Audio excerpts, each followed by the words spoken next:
What's up, you guys? Sean Ross Sapp, managing editor of Fightful.com, FightfulWrestling.com, and FightfulSelect.com. It is Tuesday, April 24th. Head over to FightfulSelect.com. We have all kinds of cool new content up there. This week, I am filming our Q&A show. You can still get questions in on FightfulSelect.com and on Twitter. Doing the Fightful Weekender, probably a little bit early considering Greatest Royal Rumble is out. Also, I am watching and filming for next week WWF SummerSlam 2000, which was the home of the historic first ever thong stink face match. Yeah, that was probably the worst match I've ever reviewed in my entire life. That review will also come to Fightful.com. Also, guys, I posted spoilers for Raw for free on Fightful Select yesterday. They're back up on the site per usual tonight. Of course, we had those. You can be on the lookout for those. We have all kinds of exclusives over at Fightful.com. So if you haven't checked us out for your wrestling news, do so. Maybe you don't like MMA or boxing. You can just head over to FightfulWrestling.com. I am joined by one Jeffrey of Hawkins. Jeff, what's up? Hi. How's it going, man? You still have a car?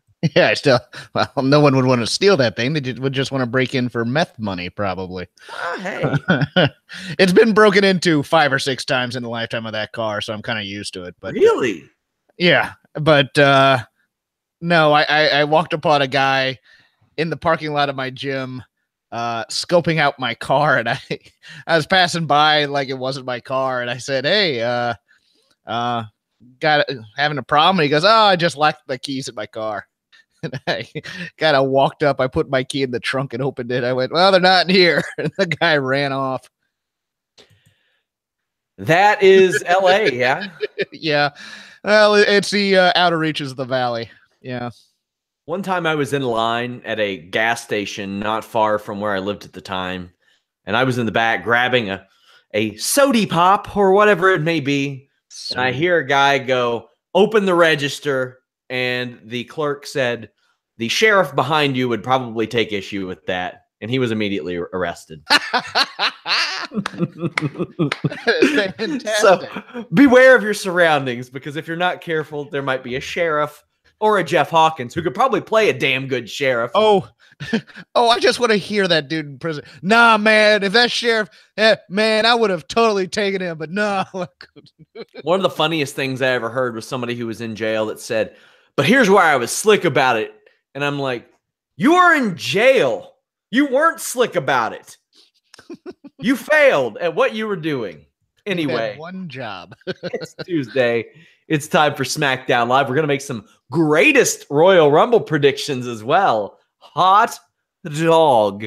Again, guys, check out FightfulSelect.com. It is our premium service. I'm pushing it because we're running these ad-free for at least the foreseeable future. We've kind of supplemented these shows with the Fightful Select subs, so you all can thank that for hearing Fightful Select instead of LivingSharp.com. I mean, where you could get great gift ideas. I mean, that's a free one. But we got SmackDown Live. Let's talk about it. The Miz was set for Miz TV with Daniel Bryan. We didn't get that. However, I thought it ended up okay. He's instead joined by Big Cass. This is after the Miz sort of guilt tripped Daniel Bryan about caring about his child a little less than Miz cares about his. I'm loving the overbearing Miz as a parent deal. I love that. I'm a man who's changed his ways. I've become a father, and fatherhood has changed me. It hasn't. But yeah, I like it too. Overbearing parents. I mean, I've unfollowed people on Instagram. I've taken them off my Snapchat. What is wrong with you? I have not unfriended anybody on Facebook, but have unfollowed them to where I don't see their stuff. I don't need to know every time your kid gets into the icing. I'm sorry. Glad that you have a kid. I hope you're a great parent. Jeez. Don't need to see all that. Hey, you know what? I bet I've had people unfollow me because of pictures of cats. Oh, pictures definitely. of wrestling stuff. Because that's creepy. No, man. If the cat gets into icing, it's hilarious. Anyway, Big Cass joins. He's in a suit. Technically, I mean, the sleeves go up to about his elbow. Yeah. But he was in a suit. Now, I just want to preface this by saying I love the promo, but there was one ridiculous aspect where Big Cass says that he didn't like Daniel Bryan because Daniel Bryan reminded him of him. That wasn't the ridiculous part. The ridiculous part was Big Cass said that he once got bullied, and when he got tired of bullied, he grew up. Is that all it would have taken for me? Because I would have liked to have been 6'4", and I've only hit 5'11". I mean, come on. I'm a good 6 feet tall, but I would much rather be the center for, like, I don't know, the Washington Wizards right now or something. Had I known that you, in fact, could teach yourself to be 7 feet tall. I was told you can't teach that. It goes against everything he has ever told us. His entire life has been a lie. Yeah, let's go with the good first. It addressed the concern that I had last week after the draft that he was going to get paired with Miz, and Miz would be his mouthpiece. No, they had Cass stand out there on his own and deliver a promo. A good one, I thought. You know what? I thought it was good, but I wouldn't say it was very good, and I don't know what it is just yet. There was some connection there missing to make it seem authentic. I think there was a lot of genuflecting and a lot of there wasn't the gravitas in his voice. It was kind of like you could the acting term is you could watch the wheels turning as he was acting and trying to emote during the promo. And I thought that was it. But you know what? This is the first promo out of the gate for him. I'm gonna give him a mulligan here. I think it was okay for what it did. I think it got the job done well enough. Compared to a lot of his other promos, I mean, maybe that's why it blew me out of the water so much. Compared to his other promos, he seemed very relaxed. He seemed a bit sure of himself. Those parts were positive. There was just a disconnect there, and I still haven't put my finger on it yet. Sure. Cass says that he didn't have to go through the Indies or Japan because he's tall, educated, and good looking. I thought that was a really good line, but the thing is, Baron Corbin can't say that he's good looking at the very least, but this should have been Baron Corbin from the jump. Because this was Baron Corbin on Talking Smack. This was the same gimmick. Or not Talking Smack, Breaking Ground, rather. Yeah. This was the same thing Baron Corbin did in 2015. Yeah, a bit. You know what actually this reminded me of is the same kind of promo that Carmella cut later, because they both are saying that they're money, which is an interesting parallel. What do you think about the parallels between Cass and Carmella? So, yeah. We'll talk more about that later. I thought that Big Cass knocked it out of the park for what they were doing here, and that was setting up a match with Daniel Bryan. Mm-hmm.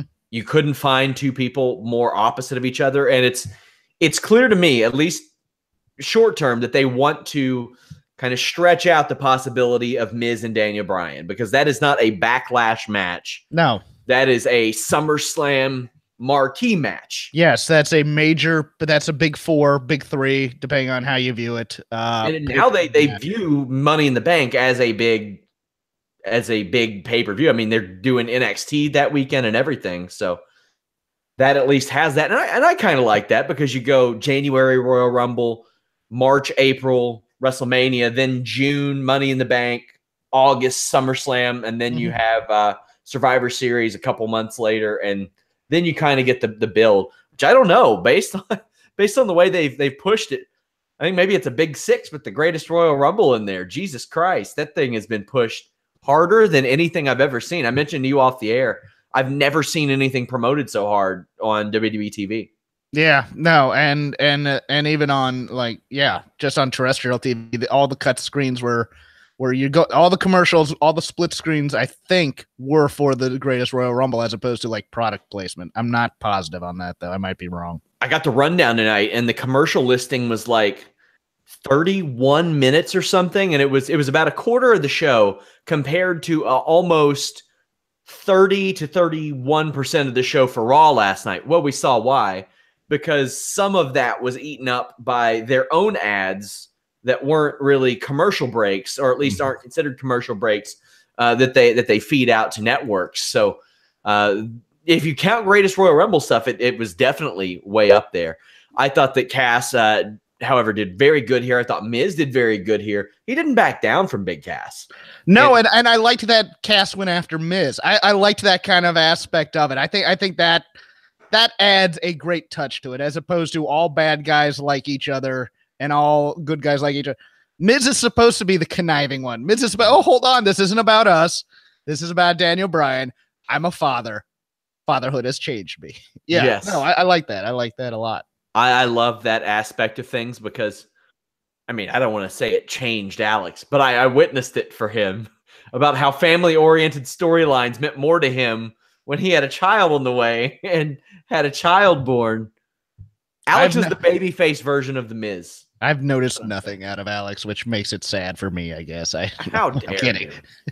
Well, you can't tell me that you haven't noticed it because one of our outtakes involved you actually asking how his kid was. Well, I asked how his kid was. That doesn't mean Alex has changed.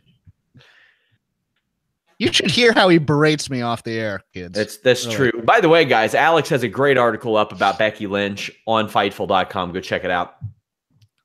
Later on, we see Daniel Bryan laid out backstage.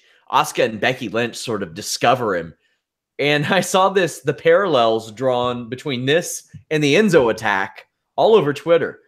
It looked like exactly the same. Except there were metal poles all over him. Yeah, that's true. That's true. Later on, an iced up Daniel Bryan says he's good to go for Friday, and Paige gave him a match with Big Cass for Backlash. Paige did have the night off. She wasn't seen on this show tonight. And that's fine. Yeah. I like, you know what? Guess what? There's two authority figures. One can take 1 week, one can take another. And they can have different personalities, and that can determine their booking style and whatever. It makes the show a little bit deeper than it usually is. I'm completely fine with it. Guys, leave us a thumbs up, subscribe, and if you're watching this after we are live, leave us a comment. Let us know what your favorite, least favorite thing on the show was. The show of SmackDown. Don't tell me how much you hate me hosting this show. The Iconics come out to the ring. I think they are probably better at this kind of gimmick than anybody I've seen do it, and that's saying quite a bit because there have been some pretty good acts that have done this. I thought that, Lay Cool did it pretty well. You had the Beautiful People for a while. I wasn't a big fan of their act, but what do you think of them early on as essentially Mean Girls? I love them. This one kind of went a bit back more to NXT style. I was kind of saying they're kind of grown up Mean Girls. They're like the women in your office rather than the women in high school. But this one was more high school. But I love the gimmick of the bad impression. I don't know why. That just makes me laugh every time. No, do the impression you do. And then she just does a terrible impression. Heels should think that they are hilarious, even though they're not. Yes. And unfortunate, well, I don't want to say unfortunately. And that's why I'm on this podcast so often. It's great. Isn't it? Sometimes what gets heels over is that they are legitimately hilarious. The Iconics aren't, but there's two of them, and that's all that they need. They only need to be hilarious to the other one to even care. So I think it works. For whatever reason, WWE has seemed to love going to commercial at the beginning of their opening match. That's so weird to me. It's dumb to me. I think you want to maintain interest after the 20-minute promo segment. Yeah, we don't see a lot of matches kick off SmackDown. Mm-hmm. It's very formulaic. We come back and see Becky Lynch matrixing her way out of a lazy pin. I like the addition of, she did like a flying, I want to say shoulder block, but it was more of a forearm. I liked that addition to her repertoire. I don't think I've seen that lately, but I like it a lot better than that one-legged drop kick she used to do sometimes. Corey Graves flat out references Mean Girls, which Anna Bauer talked of for a year on this show.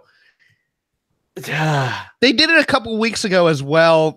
Even before I think the Iconic Duo got there, it was supposed to be a cultural reference, and it was like they're dropping like almost 20-year-old movies as. Gosh, that is like a 13, 14-year-old movie. Also, I mean, don't reference the thing you're kind of ripping off, right? Like, yeah. Damn, man. Because then everybody views it as derivative. Exactly. Yeah.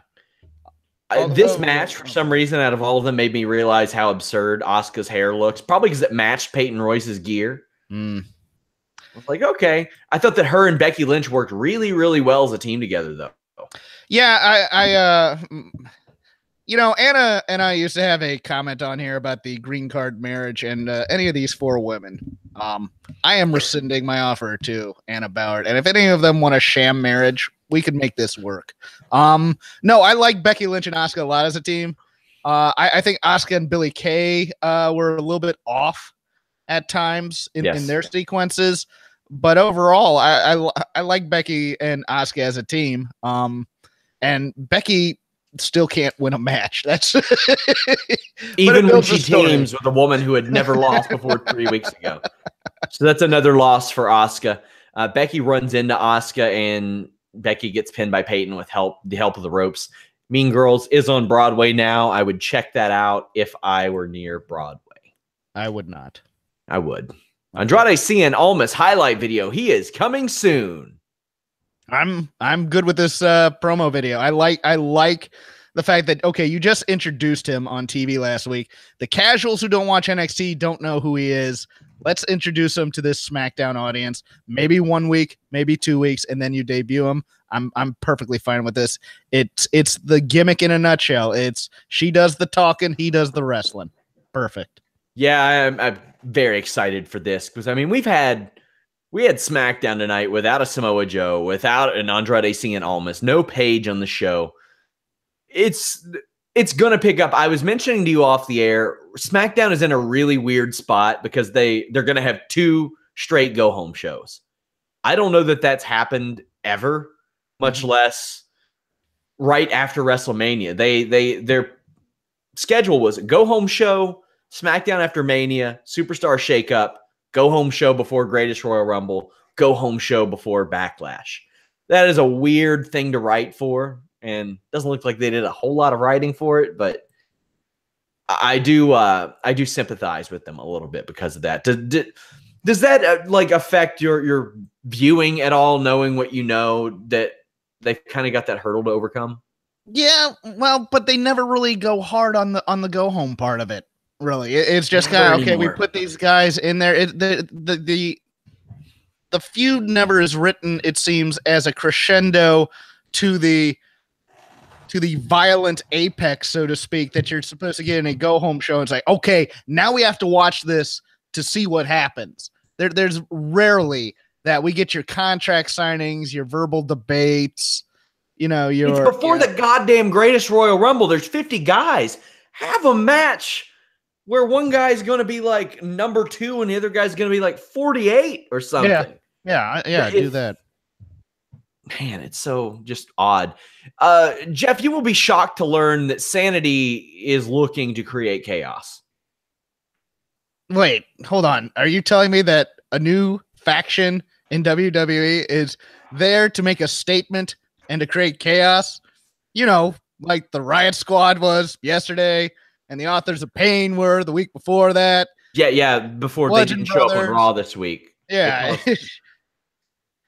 Well, let me tell you, that is exactly what is going on.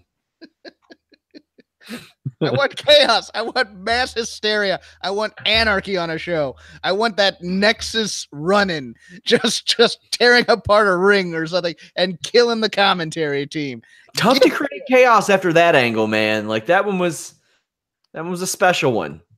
So anybody who comes in below that, you're saying chaos. Well, what are you gonna do? You willing to get fired? Because Daniel Bryan was. I want to create a mild annoyance that sustains itself over a series of 8 weeks that eventually turns into a feud with a Shelton Benjamin level guy. I am here to create a nag. That's it. That's what I want just one team to say. I just want to be that itch that somebody can't scratch. I'm here to kind of bother you. I'm here to do weird comedy sketches with bad punchlines. That's all. I'm not chaos. No, I don't even want to go to the ring. I just want to be backstage and just make just make noises all. That's a Heath Slater promo right there.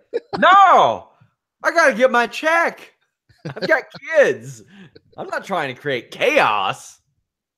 Chaos. I like it here. What are you talking about? The catering's good. I don't have to go home to my wife and my bratty ass kids. I would love to see him like giving Riot Squad like a talking to backstage. Like, do you all know this guy? His name's Rhino. He used to put people through tables. Now he's just here to get his check. It's a good job if you can get it. Look, if you can stay under the radar like us just for a little bit longer and don't answer your phone on Fridays. Yes. You'll be good. Oh, my God. New Day are backstage promoting their new book around a pancake dinner. Yeah, the bar interrupt. They cleared up a little bit of something because Alex and I had debated. And Alex was like, well, there's no way a SmackDown team will win the Raw Tag Team Championships. But the bar straight up said, if they win the Raw Tag Team Championships, they will be back on Raw. So I'm glad that they at least plugged that up and explained it, that the Raw Tag Team Championships aren't going to go to SmackDown. They will, in fact, go back to Raw. Oh, well. They also fingered the pancakes. I have no response for that, Sean. Well, I mean, they didn't have a response for their cakes getting fingered either. But is this a sequel to Grab Them Cakes, Finger Them Cakes? We'll just finger them cakes. Oh, I want to see Sheamus and Cesaro write lyrics to Finger Them Cakes. Yeah. Well, I got news. I passed on a feature interview with the guy who wrote Grab Them Cakes from one of our freelancers. I was like, man, because you couldn't think of a follow-up question to what possessed you to write Grab Them Cakes. Exactly. I mean, the writer was fantastic. He's an outstanding writer. I was just like, man, that'll be a tough one. That's a tough sell in 2018. I'm gonna have to look that up. Who wrote Grab Them Cakes? You continue. Well, them cakes were in fact fingered. Samoa Joe cuts a promo. Damn you! Stop that. That's Rollins. See, it doesn't sound as bad if they say finger them waffles. No. I mean, waffles have syrupy pockets anyway. They are to be gripped much easier than cakes anyway. It's just the logistics. I don't know how anybody could want pancakes over waffles. Samoa Joe cuts a promo backstage.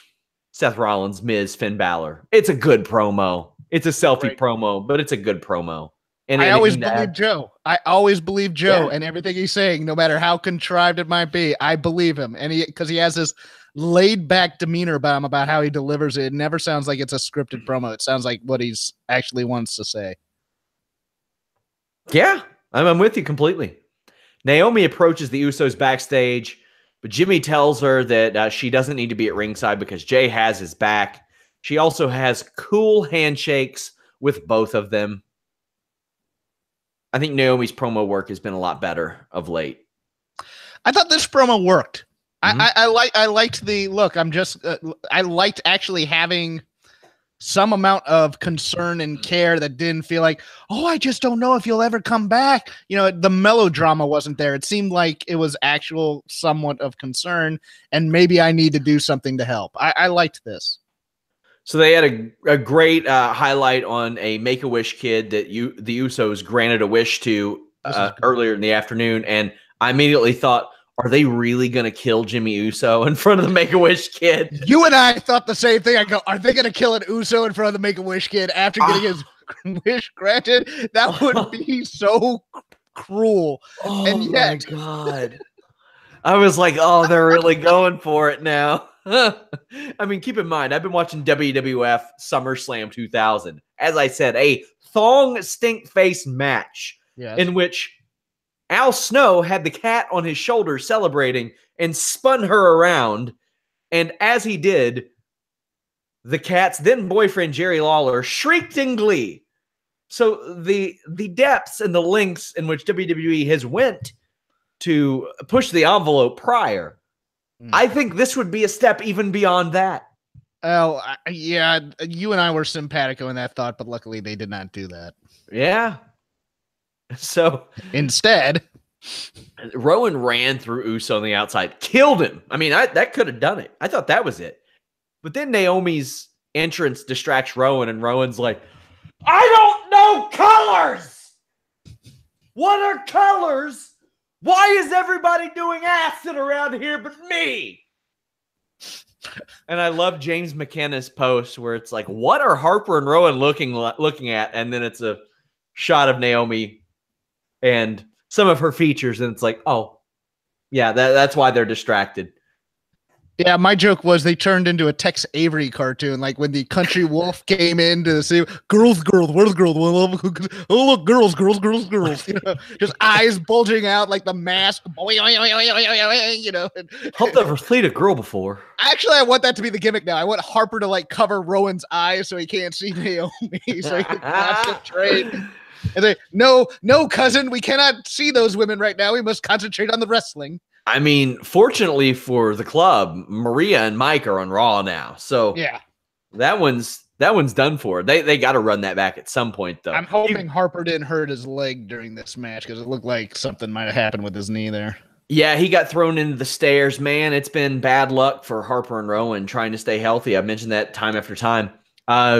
Jimmy hits Rowan with a super drop kick or a drop super kick, whatever you want to say. It looked good, though. I kind of liked it. Yeah. No, I liked this match as a whole. I liked Rowan's drop kick to begin with. I thought it was a nice little short match, did what it was supposed to do. Been saying it for months. Rowan is like sneaky good in the ring and doesn't get a lot of credit for it, but he is always working to improve in the ring.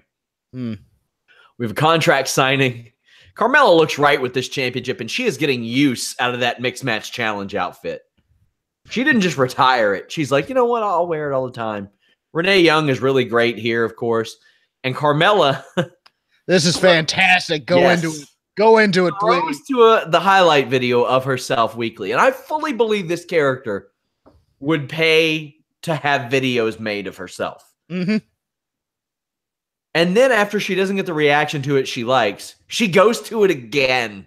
And I was ready for it. I wanted it. I literally said out loud, oh, please play it again. Please. And when they did, I just went, yes, this is so unrepentantly stupid. And I love it. I loved every second of this. I don't think anybody said replay my video, please, ever in the history of the show. Oh, like, usually I am against wrestlers throwing to videos and stuff, but for Carmella, it totally seems like something she would do. Not only does it seem like something she would totally do, it seems like something she would totally do immediately after already doing it. And I liked that she called out Renee on the, since when do we call out the champion first stuff? I thought that was a nice little touch as well. I think she's hitting on all cylinders here as a character. I do too. She peaked at the right time. Charlotte interrupts, signs a contract, slams Carmella's head on the table. Messed up that too. What is it? She messed that up a bit too, I think, on the head. So what do you think about that? I mean, it was not a lot for Charlotte. You know what? I'm glad she didn't speak. I'm glad that was her only response, especially, the drawing out of it, where she wouldn't sign the contract, and she's, woo, I'm the champ. I thought that was great also. I think everything about Carmella in this segment, and then Charlotte, one thing, just slam her head in the desk. That's all you need. You don't need the big setup.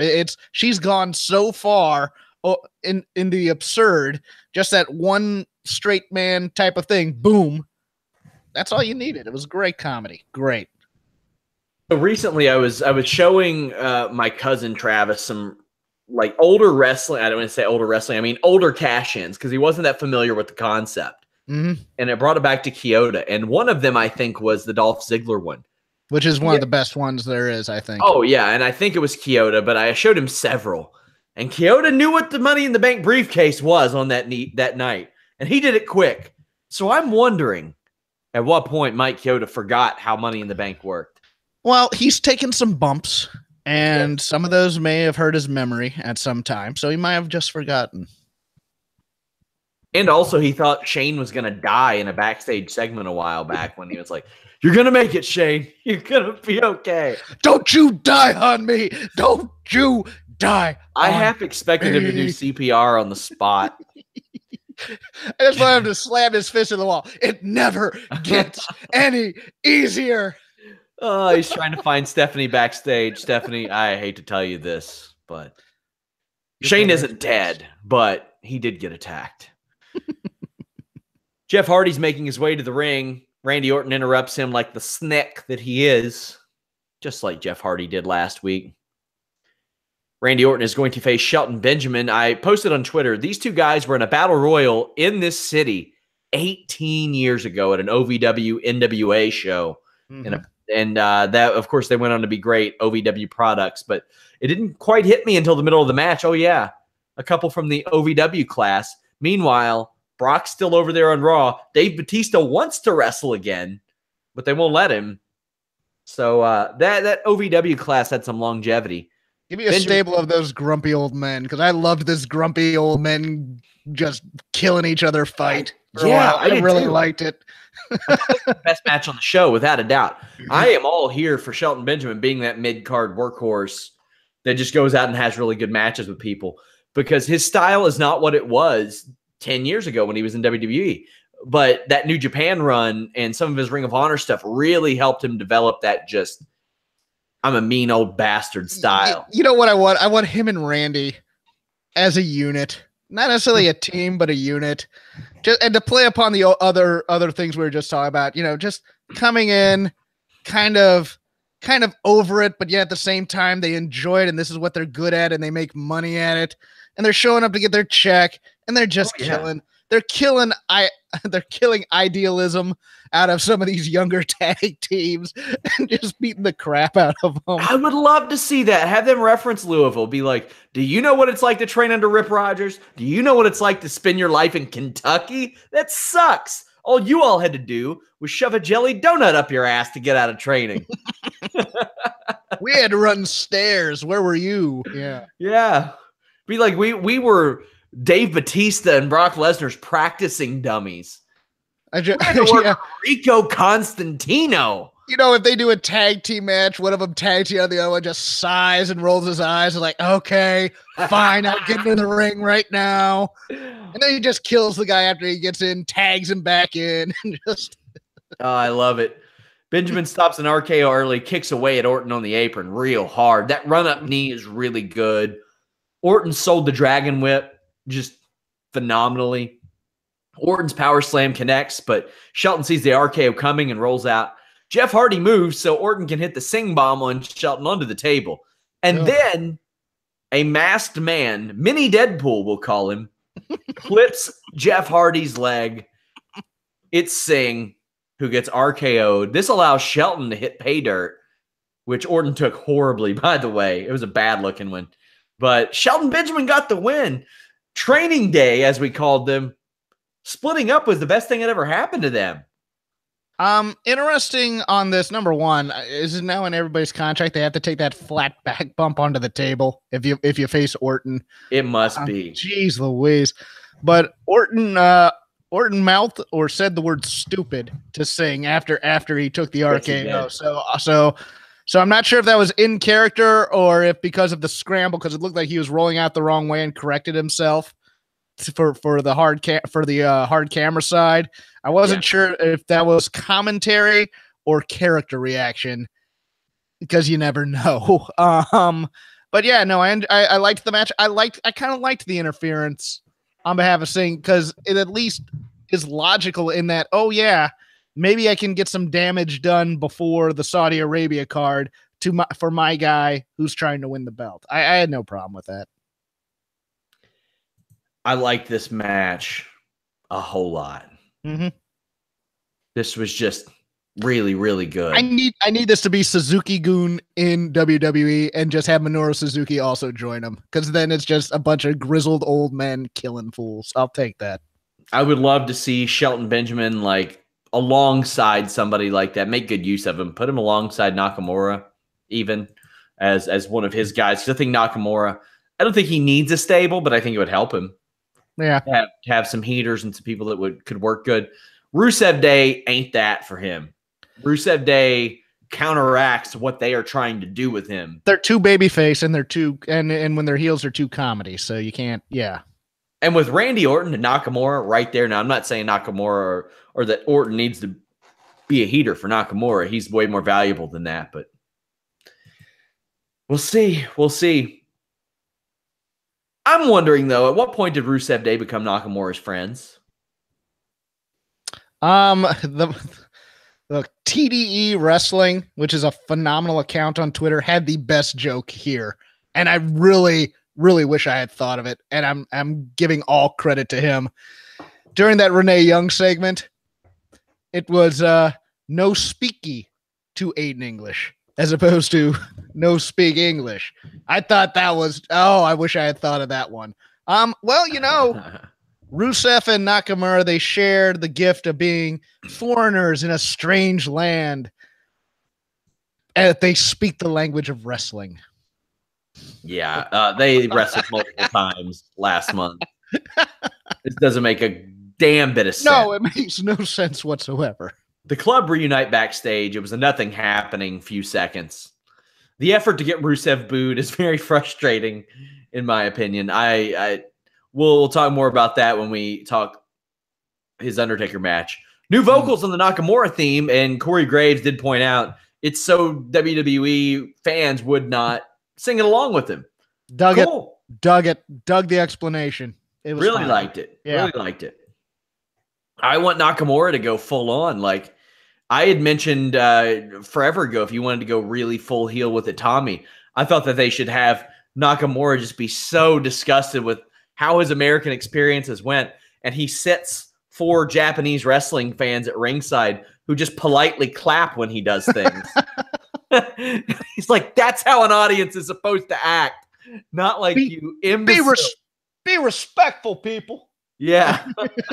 I just think it would work. I think it would be really, really good. Corey Graves says that Luke Gallows has, quote, educated feet. And I don't think he does. No. I don't think his feet have ever...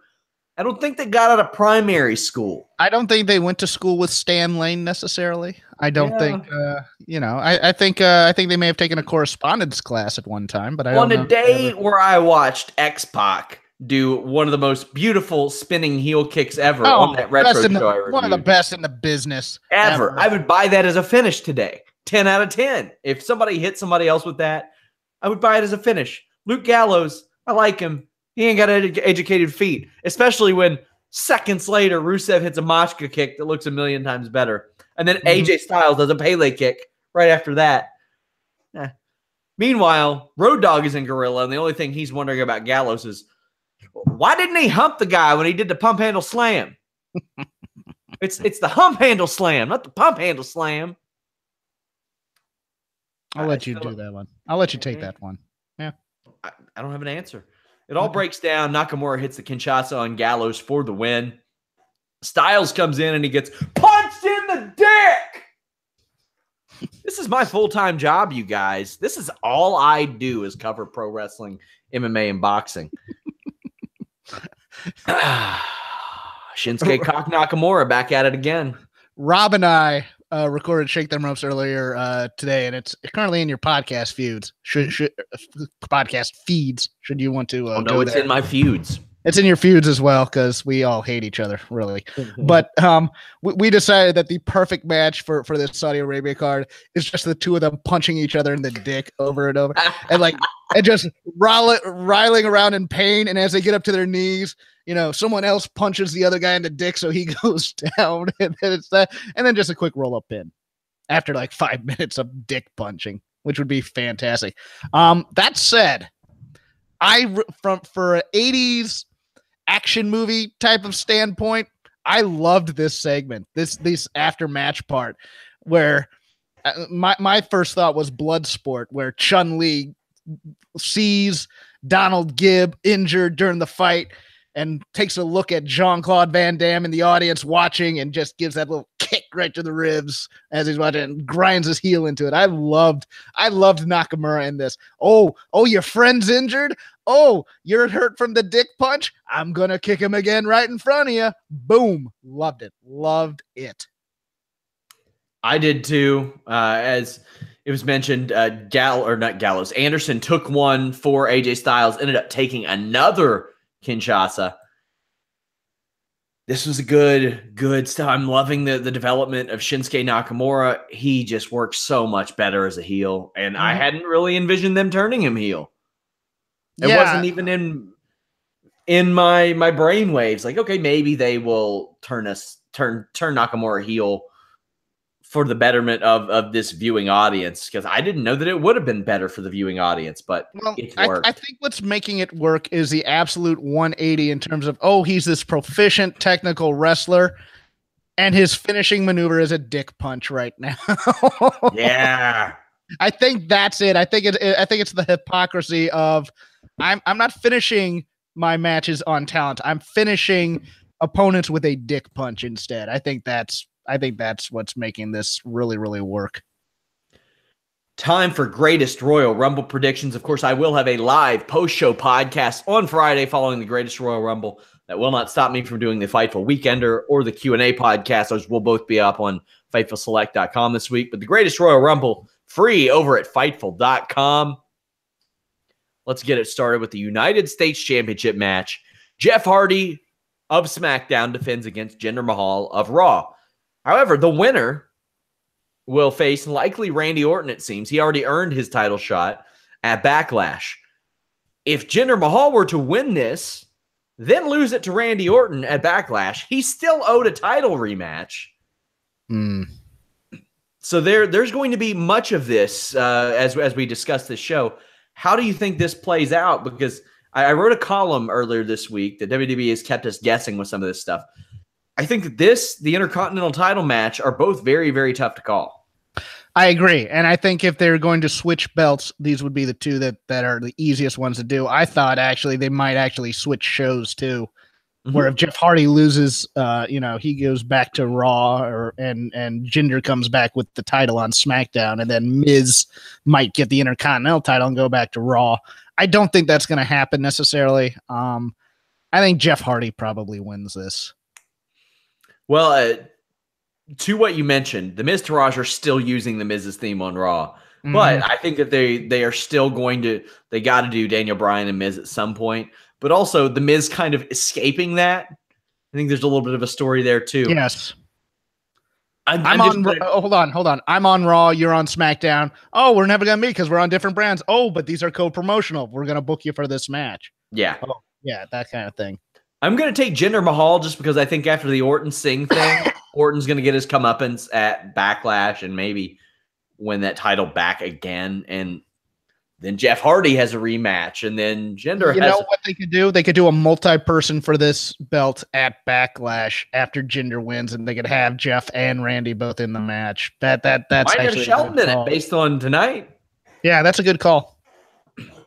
Speaking of that Intercontinental title, Seth Rollins defends against Finn Balor of Raw, Samoa Joe, and The Miz of SmackDown. However, The Miz has already declared his one-on-one rematch for Backlash. So we have another situation where the title might go back and forth. Personally, what I'm hoping is U.S. title ends up on Raw, Intercontinental title ends up on SmackDown, just to switch it up a little bit. So you're picking The Miz? For Tuesday or for Friday, I'm picking Seth Rollins, and I think that he loses it to The Miz at the Backlash show. Okay, I will go the same way then. Vacant WWE Raw Tag Team Championships, the Deleter of Worlds against The Bar. The Bar did explain tonight that if they win this match, they end up back on Raw. But I think Deleter of Worlds wins this. Yeah, and I think they're going to be transition champs for Ziggler and McIntyre. I do too, and based on what I saw on Monday night... Ooh, that was a good promo. Oh, boy, it was a good couple promos because Dolph Ziggler was like, I got to do something good too. Might as well, and it was just good all around. Really, really liked it. SmackDown Tag Team Championships, Bludgeon Brothers versus the Usos. I think the Bludgeon Brothers are probably winning this, and I would imagine fairly quickly because this is a long show. Yeah, the Usos got the win on the go-home show. That means Bludgeon Brothers are going to get their win back on the pay-per-view. Also, I am picking Rusev to squash The Undertaker in the casket match. Undertaker's winning this probably also very quickly. And I think Lana gets buried as well. And but even though she gave permission to Rusev per Sami Zayn, I think that was good stuff. Good stuff. John Cena versus Triple H. Cena's winning this match, but this is quite the booking. Not one I would have expected them to throw on the show. Triple H passing the torch to the youngin finally. Yeah, you know what? I think John Cena does win this match, but I give it a 5 to 10% chance that Triple H does with like a sledgehammer shot, so that remember the Attitude Era? Oh, look, a sledgehammer shot. Oh yeah, boo the heel real loud and get that big stadium rocking like that. I could see that happening and possibly giving John Cena the win in the Rumble itself to get the heat back. But overall, I think John Cena probably wins this. This is going to be a very crowd-pleasing type of card, in my opinion. You're right, and I hadn't even thought about that. That would be something that they do. I mean, Triple H beat Jinder Mahal in India. In India, yeah. In India. Oh, you know what? Because that'll get business up for the next time they go back. Yeah. Oh, yeah. AJ Styles versus Shinsuke Nakamura, WWE Championship. Any chance we see Cock Nakamura dick punch his way to a WWE Championship? No, but we will see him dick punch. I don't think it's for the championship. I think it's disqualified. In Asia. Technically, yes. Practically his hometown. Yes. Practically. Just adjacent to Tokyo. Yeah. Yes. I think Styles is winning as well. Brock Lesnar, Roman Reigns. They want you to believe that Roman Reigns is winning this. They also want you to believe that Samoa Joe wants Roman Reigns to lose this match. I think Samoa Joe's getting involved somehow. I don't know that Brock Lesnar loses the championship, but I feel like Samoa Joe's getting involved. I have a lot of people saying, oh, they want Brock to beat CM Punk's record. Well, first off, CM Punk ain't got no record. Two, That's Bruno's record. Championship. Yeah. No, nothing to be done, but Brock Lesnar is a champion of over 1 year in an era where we don't see that a whole lot, but it's been a while since we've seen a full-time WWE Universal Champion regularly. Kevin Owens for a hot minute. I think they belt Roman. Really? I think they find a way for the cage where Brock doesn't lose necessarily, but Roman gets out of the cage and escapes with the win. I think they coordinate him. I think it sets up to. I think Joe helps Roman if he's going to do anything. Means, this should mirror the cage match in SummerSlam, or no? And also, but I mean, it's also a throwback to what was it, SummerSlam last year or Survivor Series where Joe, Roman, and Brock were all involved. Well, they had in '97 between the Rumble and WrestleMania, and between Final Four, where Austin, Bret Hart, Sid, and The Undertaker were all involved, and each other's opponents were trying to help that person win so they could get the title match at WrestleMania. It only makes sense. And Roman Reigns or Samoa Joe is a very smart character. Yeah. So he would use that to play off of everything. And I wouldn't mind, wouldn't mind seeing that happen. And it's just time to move on. Brock Lesnar is not doing it for me. I buy into the theory that, okay, the Mania audience was going to be unfriendly. The Saudi audience is going to be friendlier. I'm kind of interested also in that Rusev Undertaker match, how loud the Rusev Day chants are during that match in Saudi Arabia. I really am. That's going to be, I want to see what the cross-cultural divide is on WWE television in terms of things. But I think Roman wins the belt here. I do. I'll go with Roman Reigns as well. We also have the greatest Royal Rumble. Current entrants are Daniel Bryan, Braun Strowman, Kane, Big Show, Bray Wyatt, or Kane was briefly. I don't know if he's in it now. Kurt Angle, Baron Corbin, Chris Jericho, Big E, Xavier Woods, Kofi Kingston, Shelton Benjamin, Sin Cara, Elias, Chad Gable, Goldust, Shelton Benjamin, Apollo, Titus O'Neil, Mojo Rawley, Dolph Ziggler. Who you picking? I am going to pick Braun Strowman to win this, but my off the board, off the wall, wacky pick, given how much money has been put in this thing, if there is a nostalgia name that they can throw a lot of money at to make an appearance at this on the level of an Austin, Goldberg, Rock, or even Hogan type, I don't think it's going to be Hogan, but those other three, it will be one of those three to get the gigantic pop and the historic moment, because this isn't in canon necessarily. It's just he won the biggest Royal Rumble ever. I think the safe money's on Braun, so he can continue to say that over and over and over again. But I think if say The Rock for some reason is in this thing, just for craps and giggles, and they threw like $4 million at him to appear of the Saudis' money, I think The Rock would win. But I'm going with Braun Strowman. You know, maybe Braun Strowman eliminates 45 people and he breaks Kane's record. That could happen too. I would love to see just somebody like a Braun eliminate every single person in a Royal Rumble. Not this one. It's not happening. I'm more interested in, as opposed to who's going to win, which I think it's going to be whoever the biggest star in the match is, or Braun Strowman. So once we get to like the final 10, whoever's the biggest star in the match at that point is probably winning, so they can use the familiarity. You have 5 or 6 people. You have Cena. Yeah. You have Daniel Bryan.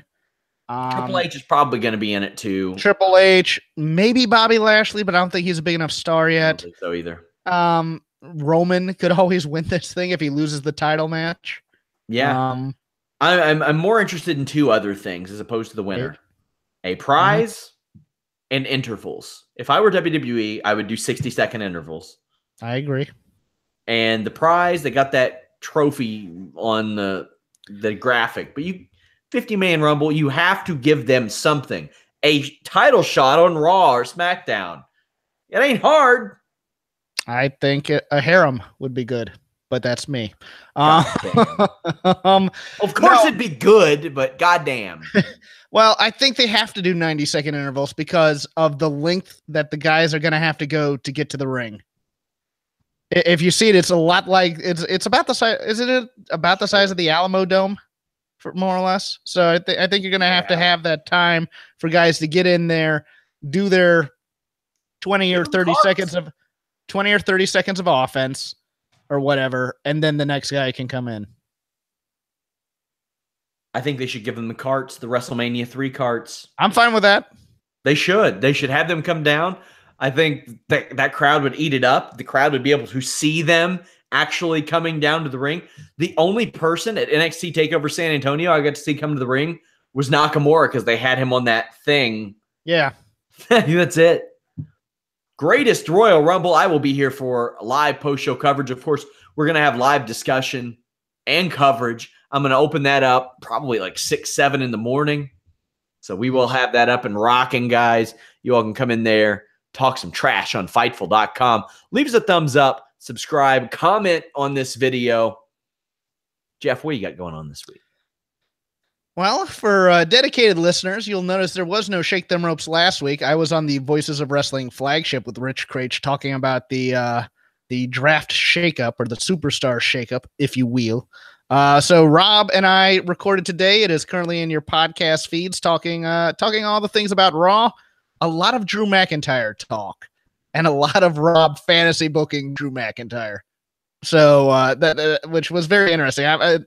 He was very geeked up about Raw, which was a nice thing to do. And we also give our predictions for the greatest Royal Rumble. So that's at on your podcast feed, Shake Them Ropes, because the Twitter handle is now Rob from Indiana. We don't know what's going on there, but we'll get it straightened out eventually.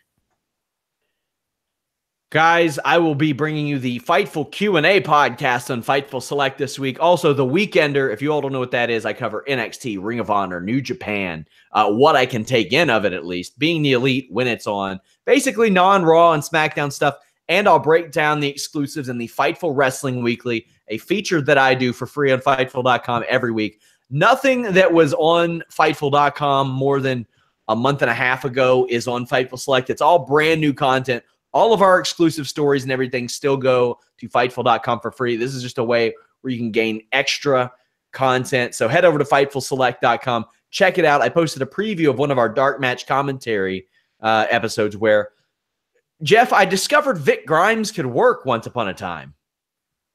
You know, I always had suspicions. I like Vic. I was at that XPW show where he just almost killed himself there. So, I think he's good. It was a dark match with Crash Holly, and I started it off. I was like, you know what? I don't like Vic Grimes' work.